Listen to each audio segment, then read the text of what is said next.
Today we submitted locally 9 candidates for November's ballot all across Tazewell and Peoria County as well.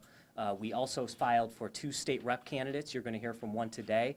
Ken Allison in the 88th District will take on Keith Sommer, who's a 21-year incumbent. And we also will have Chad Grimm, who you're going to hear from today, who's taking on Jahan Gordon Booth here in the 92nd District. Libertarian Party had a historic situation happen this year with COVID-19. Generally speaking, what we have to do is we have to file over 25,000 signatures just to get our candidates, our statewide candidates on the ballot. It's about 10,000 for House of Representatives, and then about 5,000, anywhere between 3,000 and 5,000 for state rep.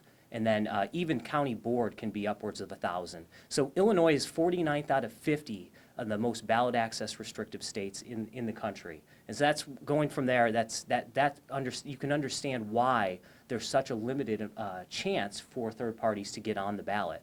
So when COVID-19 happened, we realized that those ballot access requirements are going to be very difficult to obtain. So we asked the governor for relief, we asked the legislature for relief, and they did what they do best, and that's nothing.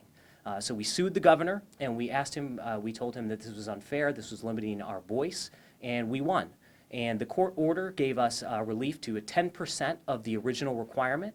It allowed us to get electronic signatures on the ballot, so we could receive them electronically. And it also gave us the ability to not have to notarize the petition. So that changed the game for us.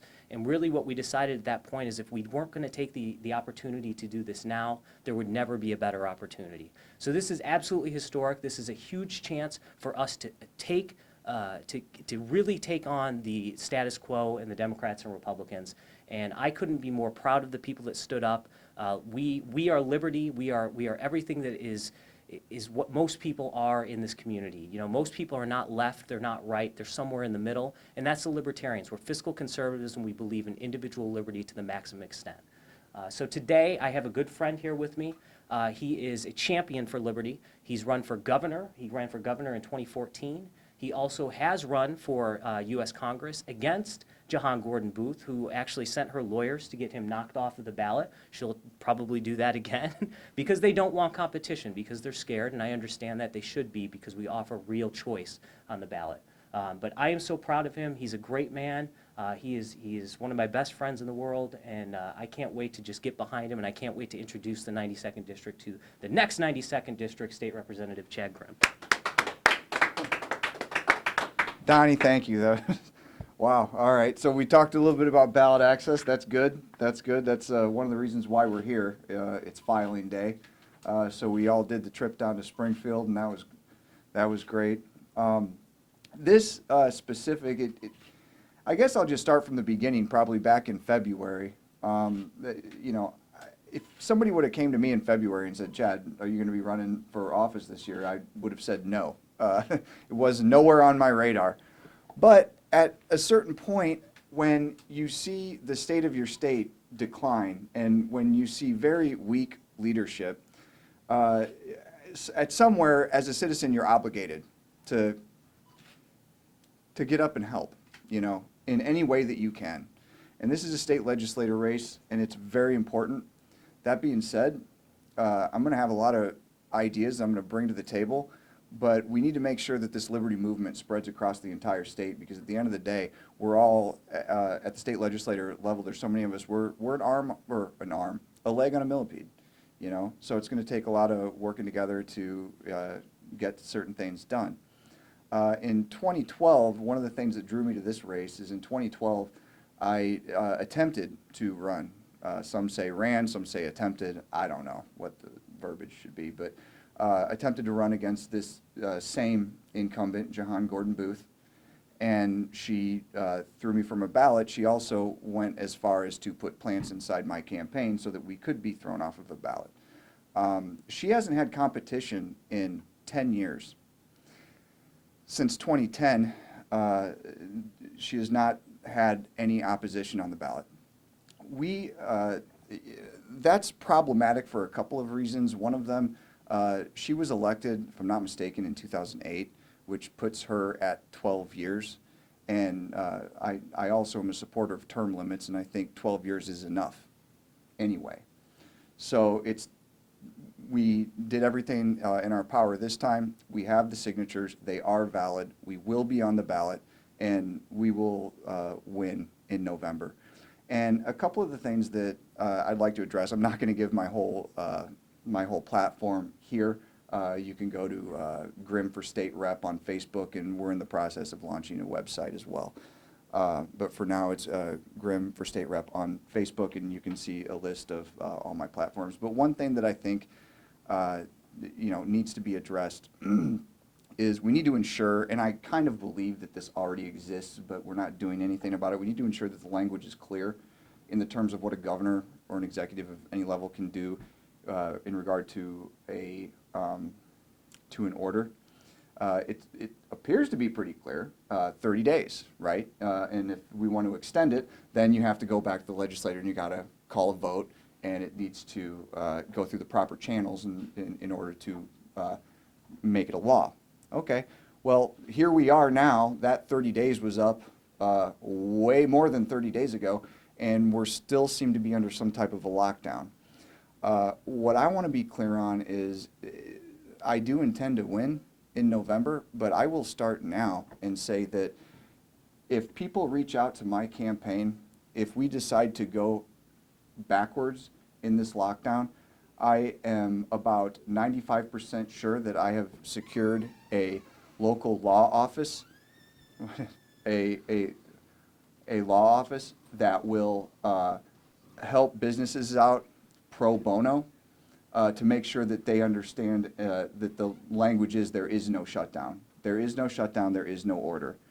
And another thing that I take a little bit of a personal issue with is my opponent, Jahan Gordon Booth, was a co-sponsor, if not the sponsor, of the marijuana bill that, as of January 1st, made marijuana legal in the state of Illinois. Well, that's great, but leave it to the Democrats to, well, how do I say this? Let's just say they screwed up a good thing, okay? Basically, they've taxed it to the point where the black market is still alive, and the communities that she claims to care about are still subject to arrest in a lot of situations because they simply can't afford the 30+% tax on marijuana products. I think we need to rein that back to a more common sense, even though I'm not a big fan of taxes at all. I think 6.5 would be a lot better than 30-some-odd%. So that's something that we need to look toward as well. Also, in Illinois, we're all downstaters here, and I think one of the things that is most frustrating, I got people in back that are from the collar counties of Chicago, and I spent a lot of time in the collar counties of Chicago, and even I can say they don't like the influence that Cook County has on the statewide electorate. So this is a pretty united front, and you hear a lot of people talk about they want to, they want to separate Cook County from the rest of the state. I think we can do this by proposing legislation to enact an electoral college-style voting system in the state of Illinois, where every county, basically the popular vote in each county, then we'll have delegates and we'll elect our governor the same way that we elect a president. It forces the executive in the state to come down and to care about these counties. We're here. We've witnessed a pandemic where a governor sat in Chicago worried about what was going on in Cook County, and the numbers don't lie. There was no reason for us to be shut down here as the science stands right now. I understand that all those things can change, but we need to have proper representation in the governor's mansion, and I think that would be something that we should move forward on. Also, we see, especially from Democrats, we see broken promises to the poorest communities. It's almost as if every 4 years or 2 years, depending on the election cycle, whether it be Senate or President or Governor or this or that, we seem to find ourselves in everything, in all kinds of turmoil. And I just don't think that that's a proper representation of how we are as a people. I don't think that our country and our state, I don't think that the way that we interact with one another is being represented on the through the media right now. And one thing that I would like to do is implement some type of grant program, and I will be looking into this more in the weeks to come, but a grant program, as opposed to offering up government housing, you know, and keeping people in this constant channel of raising children. It's generational poverty is what it is. You then go to, you know, you find out the proper filings to file in order to get government assisted living when you get to a certain age, and this is taught generationally. And I think what would be a more productive pattern there would be to seek grants for those that want home ownership in those areas, so that people start investing in the communities and they have something that they can be proud of. And this is, you know, you'll have your Democrats and Republicans now that will talk a lot, and but their fixes don't solve the problem. They kick the can down the road. And that's generally what I've seen in, I don't know, I'm not real quick at math, but I got politically active in about 2001, so, 19 years. I guess I'm not that bad. But those are some of the things that made me decide to throw my hat in the ring this time, and those are a few of the policy points that are going to drive myself and this party victorious in this election in November. So at this point, if anybody has any questions, I can open up to that. I know you talked about your experience a little bit back in 2012 running in this against the same candidate. I know it had been mentioned at the press conference for Bob Dealer Libertarian candidates and announced their candidacies that there was a goal of collecting 3 times the number of petition signatures that are required so that you could survive any kind of challenge. So what did you do on that front? So we turned in 267 total. 160 is what we needed. And we went through and had our own process of validating each signature. If I'm thrown from the ballot, it's fraud. So you feel confident then that you will come through this process and you will be on the ballot in November? Yeah. So what have you learned from, I'm sorry, go ahead. No, that's it. No, we're confident. What have you learned along the journey? This isn't your first rodeo, and you have taken some losses, so what are you going to do differently? Well, the first thing I'm going to do, so the losses that I took, you know, and again, it's kind of why in the beginning of this I was, you know, I don't know, did I run against Jahan or was I thrown off of the ballot? Whatever, you know, I don't know. But what I will say that we did is in 2014 I ran for governor, because that's how you grant ballot access to everybody down ticket. You go for the highest, you know, and then it goes everything below that in the state, in terms of people that can now have access to the ballot, same as the Republicans and Democrats. So that's what we did. I'm proud of that race. We were going to win, or we ran it to win it. And I always said, and I remember like it was yesterday, 6 years ago, we had 3 goals. One of it, obviously, to win. That was a goal. The other one was to get ballot access for the state of Illinois, and the other one was to create such a buzz that the party grew in a way that it never did before. We achieved all but one, and that's winning. Now, the ballot access situation, we did provide ballot access in 71 out of 102 counties in Illinois. So everything is moving forward. It's all been positive, and that's why this time I'm confident we're going to come out ahead. What is it that you think you can do better in that seat than what Representative Gordon Booth is doing right now? Well, I highlighted it on number 2. Her marijuana bill is awful, and the fact that she supports a $15 minimum wage is detrimental to the poorer communities, because what you do is you just eliminate entry-level positions.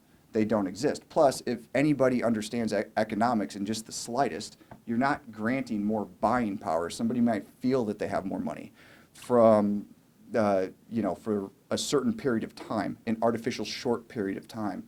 And then once the market adjusts, the prices will inflate. And we've got too many things that already inflate our money. We don't need a minimum wage of $15 an hour to further that rock down the road.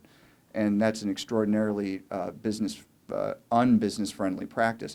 You know, part of what got me to do this, I started off and I said in February you would have never seen me doing this, but I'm an insurance guy, okay, and I've been essential, whatever that means. And I'll be very clear, I don't care what you are, if you're a bartender, if you're a hairdresser, if what you do for a living puts food on your kids' table and your families, you are essential. And this can never, ever happen again. The solution, or I should say, you know, the solution has been greater than the problem, or as far as detrimental to society. I mean, I've witnessed, I have clients that will never open their doors again. And we have to make sure that that doesn't happen. And as far as, do I know where she stands on that? Well, I know where she gets her money, and it's from Madigan and Pritzker, and you can simply go Google it and find out yourself. So I know where her head is in this fight, and it's certainly not for the men and women that are trying to provide for their families that have been devastated by this lockdown. This unconstitutional lockdown, by the way. Oh, sorry, go ahead. No, that's it. Oh, I'm sorry, I didn't mean to cut you off. I just want to say, talk about Madigan for a second. We know he's been in the news since last Friday. Wait, what? Yes, yes, yeah. And we know, as far as I'm aware, John Gordon Booth has not yet commented on the situation at all. I just want to give you a chance to put your comment out there, what your take is, and if elected, where would you be? Mike Madigan's been a crook since I've been alive. And anything that gets him out of Springfield and back to, I believe he's from Cicero. Danny, he's Cicero down there or somewhere? Southside somewhere. Yeah, I mean, he needs to just go retire, and let's fix his decades of abuse. And as far as an actual comment on that, that has only been about 24 hours before we need a couple things to come out. I get the feeling they're going to come out just by the reaction of folks like ComEd, by the reaction of the governor throwing him under the bus immediately, leads me to believe that the governor might be in some trouble as well, which in Illinois, that's nothing new for us, right? So that's it. Well, I want to thank everybody for coming, and the next few months is going to be great, and I'm really appreciative that everybody showed up.